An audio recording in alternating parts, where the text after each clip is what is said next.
গত বইমেলাতে আমরা দেখলাম যে অনেক মানে আজে বাজে মানুষ আসছে, যে যারা হচ্ছে আসলে বই কিনতে আসেনি, শুধুমাত্র ঝামেলা করতে এসেছে এরকম। ওগুলো এবার নেই, এবার পাঠকরাই আসছে যারা বই পড়ছে কিনছে, সবার হাতেই আমরা একটা দুটা করে বইয়ের প্যাকেট দেখি। আমার কাছে আরেকটা তথ্য আছে, সেটা হচ্ছে যে গোপন সূত্রে একটা তথ্য পাইছে, আপনি নাকি 2 বস্তা বই কিনে ফেলছেন।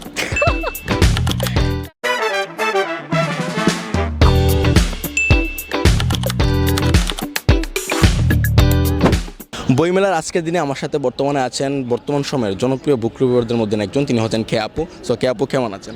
আছি আলহামদুলিল্লাহ, আপনি কেমন আছেন? আপু আলহামদুলিল্লাহ আমি ভালো আছি। সো আজকে আমি কে আপুকে যে প্রশ্নগুলো করবো সেটা হচ্ছে যে আপু, আমি মূলত সবাইকে ধরে ধরে আমি যে কোয়েশনগুলো করতে সেটা হচ্ছে যে আপনার তো বুক রিভিউ আলোচনা আমরা সবাই শুনি, সো বুক কেন্দ্রিক আলোচনা তো আমরা শুনতে শুনতে অভ্যস্ত। সেই সুবাদে আমি চাচ্ছি যে ব্যক্তি জীবন সম্বন্ধে কিছু প্রশ্ন, যেমন আপনি কী করেন, কী খেতে পছন্দ করেন, এই টাইপের বিষয়গুলো। সো প্রথমে আমি আপনাকে যে প্রশ্ন করবো সেটা হচ্ছে আপনি কী খেতে পছন্দ করেন? কোন খাবারের মধ্যে? দেশীয় খাবারের মধ্যে হচ্ছে খিচুড়ি খেতে অনেক পছন্দ করি, আর বাকি খিচুড়ি থাক এখানে স্টে। খিচুড়ির সাথে কি শুধু খিচুড়ি?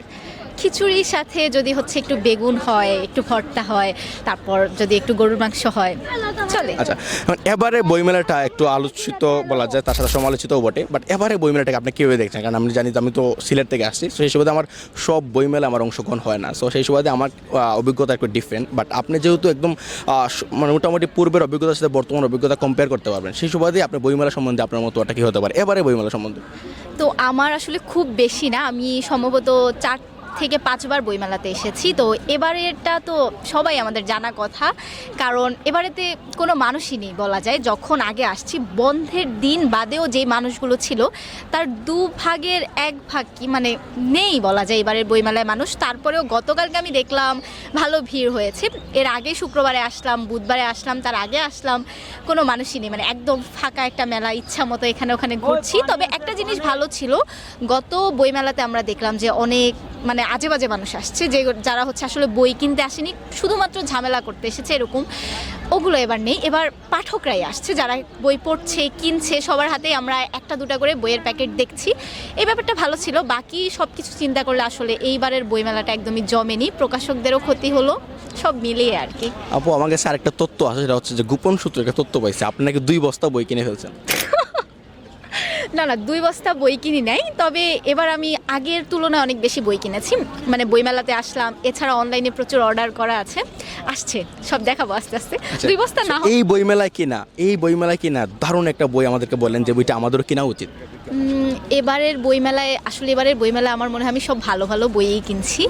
তবে যদি হচ্ছে দারুণ কয়েকটা বইয়ের কথা বলতে হয়, তাহলে আমি বলবো ইমতিয়াজ শামীমের বইগুলো পড়ার জন্য। ওনার একটা দুইটা বই আমি আসলে সাজেস্ট করতে পারবো না, ওনার সবগুলা বইই সুন্দর। তারপর হচ্ছে আরেকটা বই যেটার কথা বলবো, কোনটার কথা বলা যায়, এতগুলো কিনলাম যে কোনটা রেখে কোনটা বলবো বুঝতে পারছি না, মাথায় আসছে না। তার মানে 5-6 বস্তা বই কিনছেন, আমার তথ্যটা ভুল ছিল। ওকে আপু, আমার এই ভিডিওটা হচ্ছে কোনো একটা কোয়েশনের আরেকটা কোয়েশনের কোনো মিল থাকবে না, ওরা আওলা জোলা কোয়েশন। সো একটা কোয়েশন যেটা আমি সবাইকে করতেছি সেটা হচ্ছে যে আপনি কি শুটকি মাছ খান? শুটকি হ্যাঁ খাই, ভর্তা মানে রান্না না, ভর্তা খাই, খুবই মজা লাগে। আমার তো রান্না ভর্তা দুটোটাই মজা লাগে। না আমার আসলে রান্না খাওয়া হয়নি, আমি হ্যাঁ রান্না খাইছি, সরি বেগুন দিয়ে। পল্লব ভাই বলছেন না খুব ফেভারিট শুটকি। হ্যাঁ বেগুন আর শুটকি দিয়ে তো আমি হচ্ছে প্রচুর ভাত খাইতে পারবো। একটা গোপন কথা বলি, সেটা হচ্ছে আমি প্রচুর ভাত খাই, যেটা আচ্ছা আমিও তো খাই, সবাই আমি খাই। প্রচুর খাই। ওকে আপু, ধন্যবাদ আমাকে সুযোগ দেওয়ার জন্য। আপনাকেও ধন্যবাদ। সাথে যারা দেখছে সবাই হচ্ছে আমাদের সৈকত ভাইয়ার চ্যানেলটা সাবস্ক্রাইব করে দিবেন। তারপর আর কি কি আছে, লাইক ফলো করে দিবেন। না হয় না, পাশে থাকলে পাশে পাবেন, লাইক কমেন্ট। ও হ্যাঁ, পাশে থাকলে পাশে পাবেন।